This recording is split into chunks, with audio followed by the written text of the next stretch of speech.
Good afternoon and welcome to April. I am still excited that God is sustaining me.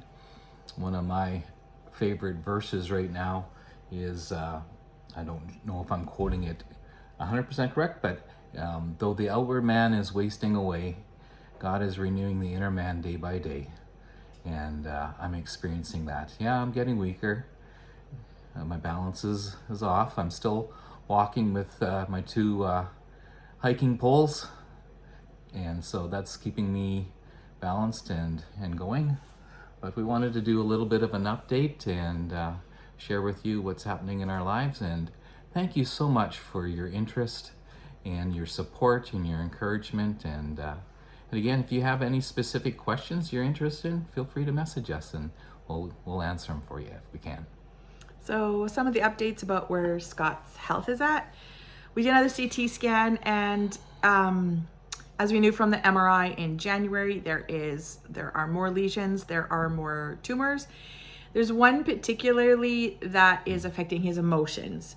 So he goes from like weeping to giggling, sometimes a little angry, but mostly it's lots of tears and whatever, but it's at some crazy things. So the radio oncologist assured us that that's what that new tumor is doing to him. So when it's tears and giggling, that's not so bad. Not so bad. So we can handle that.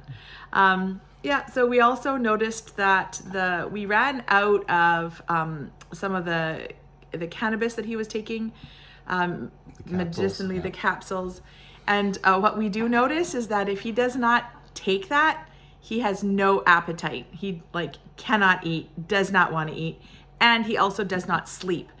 So Yes. We've been told that he should get high from it, but we are not noticing that he gets high. So we're not really sure. Other than that night I woke you up and I was giggling in the middle Yeah. of the night. I didn't wake up, but Yeah, there was one night where he woke me up. He was giggling at night, which is whatever. Mm-hmm. So yeah, other than that, he's doing sort of a stable, he's getting bit by bit, he's getting worse in some regards, but it's not it's not super fast. And so we attribute that to the natural therapies that we're doing. So we have Absolutely. been now in the last little bit, they've been encouraging us, oh, well, you should do chemotherapy.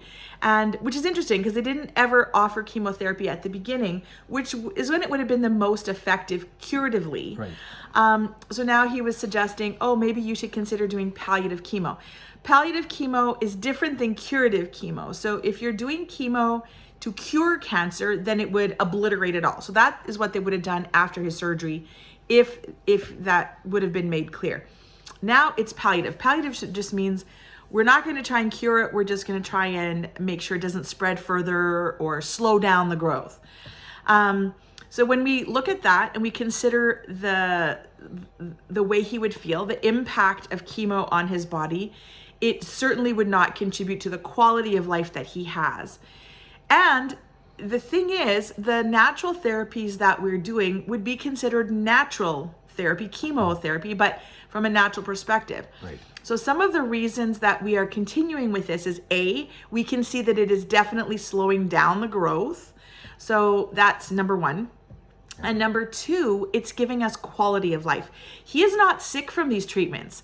So the nice thing is that even though he is getting treatments, he never gets sick. As a matter of fact, his immune system is boosted, which means that if other people are sick or they've got the sniffles, it doesn't actually impact us.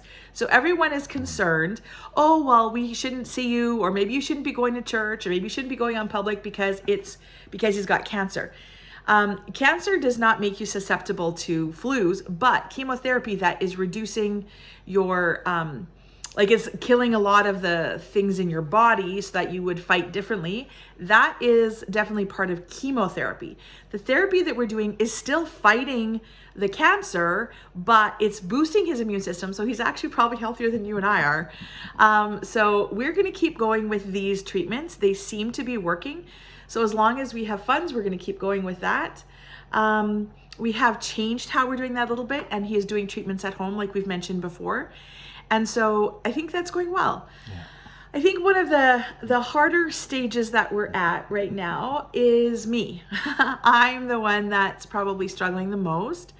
Because she's making that transition. One day she's my caregiver, the next day we're husband wife kind of thing, and next day, well, then she's the caregiver again. So each day, she does, when she wakes up, how's Scott gonna do today?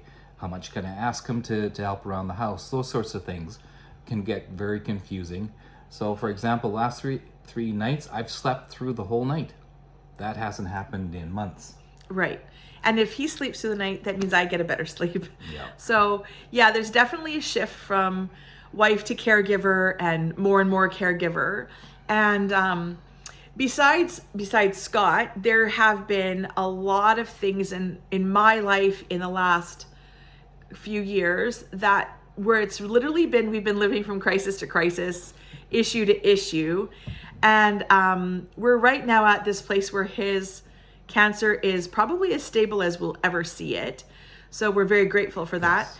And my body's going, oh my goodness, it's time to crash and sleep. And so I am experiencing extreme exhaustion. I am struggling mentally with the load of everything and just the uncertainty of the future. So if there are things that you guys can pray for, of course, still pray for healing for Scott, but also be praying for us as far as how we continue to connect as husband and wife. We're still newlyweds. How to continue to connect as husband and wife when life is just never normal for us. And so there's dreams that we have to grieve. There's expectations that have had to be some really adjusted. And then just for my health and my rest and my mental health, that I can take those breaks now, knowing that this journey, we don't know how long it's going to be. And even if Scott should pass away, there will be another grief journey after that. So we want to make sure that I'm healthy enough to do this journey well. I don't want to just be like hanging on by the skin of my teeth, which is what it's been feeling like some days. And so I am purposely taking some time to rest and recover, sleep, reconnect with friends of mine, because that's been another bit of an adjustment. Is we're newly married, but then with the issue of Scott's health, we've really had an unusual year. So getting to know each other's friends has been under different circumstances than it would normally be. So we're trying to sort of regain some level of normalcy within this dying diagnosis process. So we'd love your prayers for that. We have been able to enjoy some really cool things. We have. So, thank you, Lord. one of the things that for my family that we've done for years is had a weekend away. So usually a long weekend, sort of Friday night, Saturday night, Sunday night. We've done that for years and years. Now as a blended family, we tried to do that last year. It didn't work as well as we had hoped. Not everyone could come for the whole weekend last year. Like Stuart and Serena couldn't. Stuart couldn't come at all. Serena could only come for part of it. And we got food poisoning. So it was like cut short. Like it was not a good weekend. So we about that one. Yeah, so we tried to do that again this year. We bumped it up to March instead of waiting till May, because we just wanted to make sure Scott would be as able as possible to engage with and do the things that needed to be done. So we just had that. And except for one of my children, we were all there for the whole weekend. So that was, it was just such a blessing. And it's just so fun to hang out with everyone, all the adult children, after the kids are in bed, and you can kind of let your hair loose and have some fun. So we did that. We played some fun games, had some nice visits, and just hung out together. So that was a real big blessing as a blended family to be able to do that. Yeah, it was wonderful, and created a lot of good memories, played a lot of fun games, and it was great. Yeah. And I think we mentioned in our last video, but Scott was able to do Promise Keepers with some of the guys in the family. Yeah. And so yeah, we're doing our best to stay connected to our people, but we are also still needing to sort of establish normalcy and rest. So yeah, on the health front, not much has changed. It's just continuing to decline slowly, which we're grateful for. And so we just need wisdom on each day, how to spend our energy. I need wisdom. So if you want to add another thing to your prayer list, wisdom to know how to move forward with my business, how much to put into that right now, because I don't know how much Scott's going to need me in the next little while. So there's lots of little things that are impacting our day-to-day.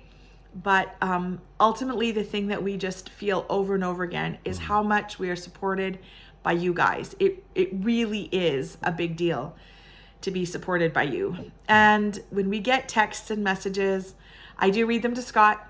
So again, send them to me instead of Scott, because he's sometimes not quite with it to be able to answer.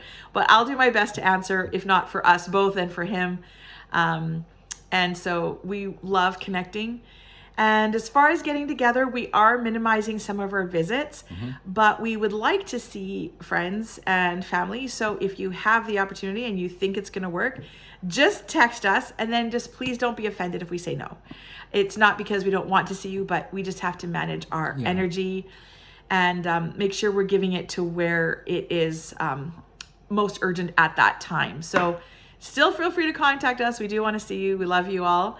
And keep praying for us. This is a journey we hadn't anticipated. And so there's lots of tears. Yeah. And lots of joy in the midst And of the lots of tears. joy. Yeah. And laughter. Yeah. Yeah. So, and as far as our marriage, like we both would say this is the best experience of marriage. Wow. It's been, Yeah. I tell people it's kind of like we're in the eye of the storm. We're safe. We're secure. We're in love with one another. God's taking great care of us. But life around us has been nuts. Yeah. So we're doing great. We still have lots of peace. I think my biggest emotion would be connected to my fatigue right now. So yeah, other than that, we are doing really well. And yeah, so thanks so much, guys. Okay. Bye-bye.